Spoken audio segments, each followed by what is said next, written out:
Your garage smells. Not just when it's hot. Not just after you park a wet car or drag in a bag of fertilizer. It smells on a Tuesday in October when nothing has happened in there for 3 days and you open the door and it hits you like a wall. That particular combination of oil, rubber, damp concrete, and something else you cannot quite name. You have tried things.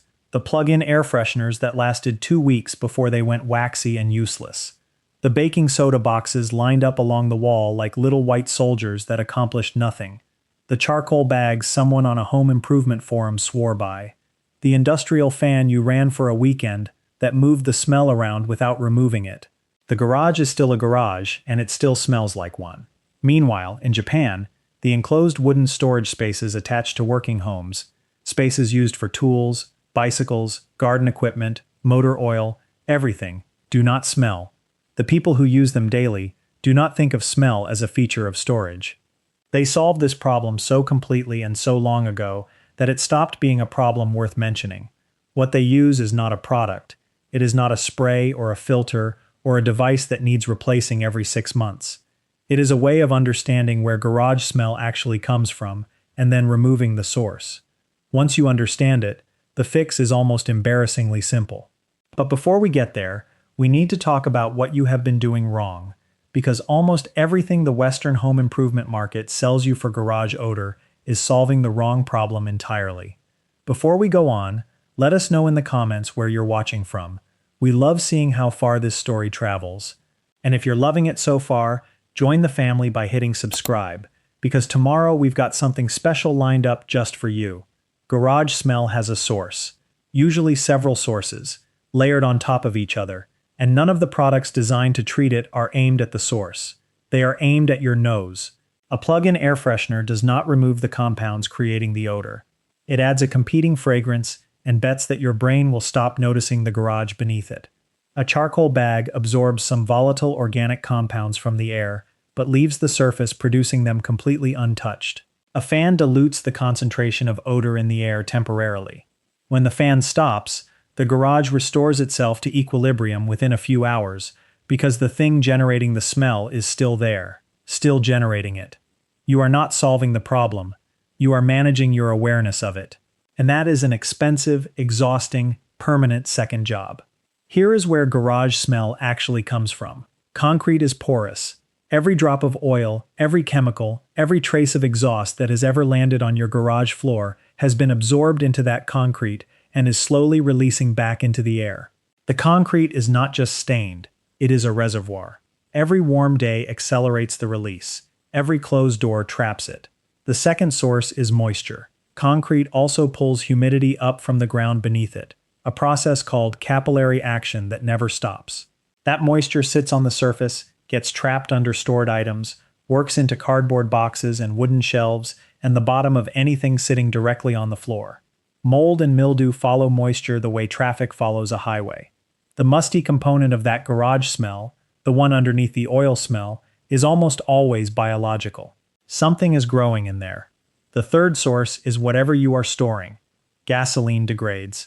Old paint cans off-gas. Rubber deteriorates. These are not things you can prevent by buying a better product for your floor. They are physical and chemical processes that continue regardless of what you spray on top of them. The Japanese approach addresses all three of these at the source, in sequence, with materials and methods that cost almost nothing and last decades. Let us go through them. Start with the concrete, because that is where most of the problem lives. The first step is a thorough degreasing. Not with a pressure washer and a bottle of orange spray, but with a proper concrete degreaser, trisodium phosphate, available at any hardware store for about $8, mixed into hot water and applied with a stiff bristle brush across the entire floor, not just the visible stained areas. The oil you cannot see has already soaked in. Scrub along the length of the floor, let it sit for 15 minutes, then rinse thoroughly with a garden hose. Do this on a dry day with the garage door fully open. The gray runoff you see leaving the floor is decades of absorbed chemical residue coming out of the concrete. The floor will look lighter when it dries. That is not cosmetic. That is the actual source material of a significant portion of your garage odor leaving your garage. Once the floor is clean and fully dry, give it 2 or 3 days in warm weather. Apply a penetrating concrete sealer. not a coating that sits on top. A penetrating sealer, one that carries silane or siloxane compounds, moves into the concrete and fills the pores from inside. The floor still looks like concrete, but it is no longer a reservoir. The pores are closed. Nothing new can absorb in, and the residual compounds that remain below the surface can no longer release into the air above it. A gallon of penetrating concrete sealer runs $25 to $40 and covers a standard 2-car garage floor completely, with enough left over for the second coat you apply 6 months later. That floor will not need resealing for 7 to 10 years. This one step alone cuts garage odor by more than half for most people. Everything else from here is addressing what remains. The second source is moisture, and this is where the Japanese principle at the center of this method comes in. There is a concept in Japanese home maintenance that does not translate neatly into English but comes closest to something like letting a space breathe on its own terms. The Japanese approach to enclosed spaces, storage rooms, traditional kura storehouses, the utility spaces attached to working farms, has always centered on the idea that moisture management is not a battle you fight with products. It is a condition you create with design. You arrange the space so that air can move, water can drain, and nothing sits in contact with a wet surface longer than it has to. The kura, the traditional Japanese storehouse, was built on a raised stone foundation specifically to keep the floor above the soil moisture. The walls were thick enough to moderate temperature swings, which reduced condensation. Ventilation openings were positioned at both the high and low points of the structure so that air moved through by convection rather than by a fan. The storehouse stayed dry, not because someone ran a dehumidifier, but because the space was arranged so that moisture had a path out. Your garage was not built this way, but you can borrow the principle. The first application is storage position. Nothing in your garage should sit directly on the concrete floor. Cardboard boxes absorb moisture from the floor and become mold colonies within a season. Metal tool bases rust from the bottom up. Wooden shelving units rot at the feet. Every item on your garage floor is a candidate for biological odor production, and almost all of them can be moved 6 inches off the ground with simple wire shelving units, plastic pallets, or wall-mounted storage. This is not organization for its own sake. It is cutting off the moisture contact that feeds the biological component of garage odor at its source. The second application is ventilation, but not the kind that requires a fan. Most garages have 2 potential ventilation points: the gap under the main door and whatever wall vents were installed at construction. In many garages, those wall vents are blocked by shelving or sealed over because the homeowner thought they were losing heat through them in winter. They were. They were also exhausting moisture-laden air, and sealing them removed the passive airflow that kept the space from going stagnant. Clear those vents. If your garage has only one, a louvered vent mounted high on the back wall, opposite the main door, costs about $12 and takes an afternoon to install. With a low entry point and a high exit point, air moves through the garage by convection whenever there is any temperature differential at all. The space stops being a sealed box that traps everything produced inside it. A properly vented garage with a sealed floor and elevated storage will lose most of its remaining odor within 2 to 4 weeks without any product being applied, because the source material is gone and the conditions that allowed it to accumulate have been removed. Preparing and narrating this story took us a lot of time, so if you are enjoying it, subscribe to our channel. It means a lot to us. Now back to the story. The third source is what you are storing, and this one requires a different kind of attention. Gasoline degrades within 60 to 90 days into compounds that smell significantly worse than fresh fuel. If you are storing gasoline in your garage in cans, rotate it.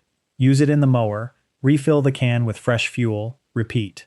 Old gasoline sitting in a 2-gallon can through a winter is contributing more to your garage odor than almost anything else in the space. Paint cans off-gas consistently as long as they are not sealed airtight.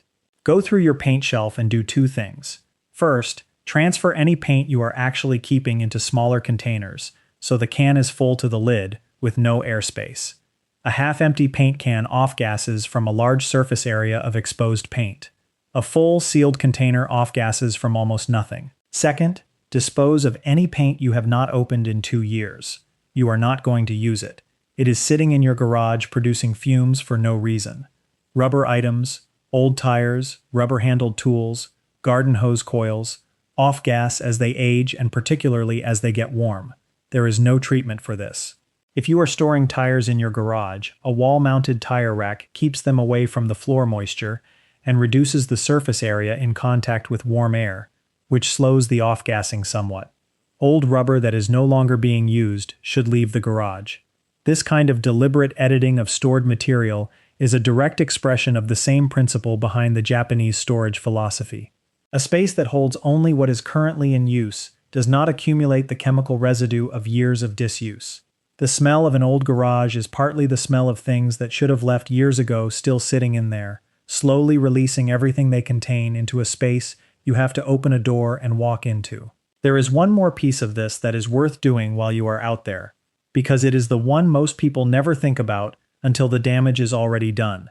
The bottom 6 inches of your garage walls, the interior face of the foundation, are in direct contact with soil moisture on the other side.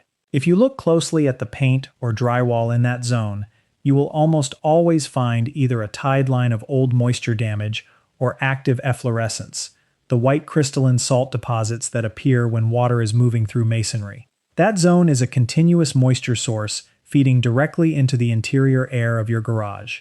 A coat of masonry waterproofing paint, Drylock or an equivalent, about $20 a gallon, applied to the interior face of that lower wall section cuts that moisture path. Apply it with a stiff brush, work it into any visible cracks, and bring it up about 2 feet from the floor. Let it cure fully before the next rain. That wall section stops being a moisture contributor, and the biological odor it was feeding stops being replenished. Here is the practical routine, broken into 3 weekends. This weekend, do the floor. Degrease with trisodium phosphate. Scrub thoroughly, rinse, and let it dry for 2 to 3 days. While it dries, go through your stored materials. Remove the old gasoline. Consolidate or dispose of the old paint. Pull anything off the floor that has no reason to be there. The following weekend, seal the floor with penetrating concrete sealer. While the first coat dries, install the back wall vent if your garage does not have one. Apply masonry waterproofing to the lower interior wall sections. Elevate everything that was sitting on the floor onto shelving or wall mounts. The weekend after that, open the garage. Let it breathe for a full day. Walk away from it. Come back in the evening and notice what is different. You will not need to do anything dramatic. The space will simply smell less. Not because you added something to compete with the odor, but because the thing producing the odor is no longer there, and the conditions that allowed it to accumulate no longer exist. From that point, the ongoing maintenance is minimal. Once a year, check the floor for any new staining and spot degrease as needed. Keep the vents clear. Rotate the gasoline before winter. Edit the stored material so that nothing stays in there past the point of usefulness. That is a Saturday morning per year. Not a permanent campaign against a smell that always comes back. There is a quieter point underneath all of this. The same one that appears in every Japanese approach to a home maintenance problem. The Western market response to garage odor is to sell you something to put on top of the problem. A spray, a pouch, a plug-in.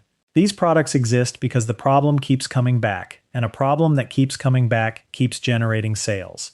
The product has no interest in solving the problem permanently. Its business model depends on you buying it again in 6 months. The Japanese approach to a storage space has always started with a different question. Not how do we cover this up, but why is this happening and what is feeding it? The answer is almost always the same. Moisture with nowhere to go, surfaces that have absorbed years of residue, and materials that should have left the space long ago but stayed because no one thought to move them. Remove the source. Close the path. Let the space breathe on its own terms. Your garage does not have to smell like a garage. It never did. It smells like one because the conditions inside it have always been arranged to make that result inevitable. Change the conditions once, maintain them in small, steady steps, and the smell stops coming back. That is the entire method. Under $90 in materials, 3 weekends of moderate work, and one straightforward shift in how you think about what a storage space is supposed to be. That's the story, for now. If you found it worth your time, subscribing and hitting the bell costs you nothing and helps more than you'd think. Another one's coming tomorrow. Thanks for watching.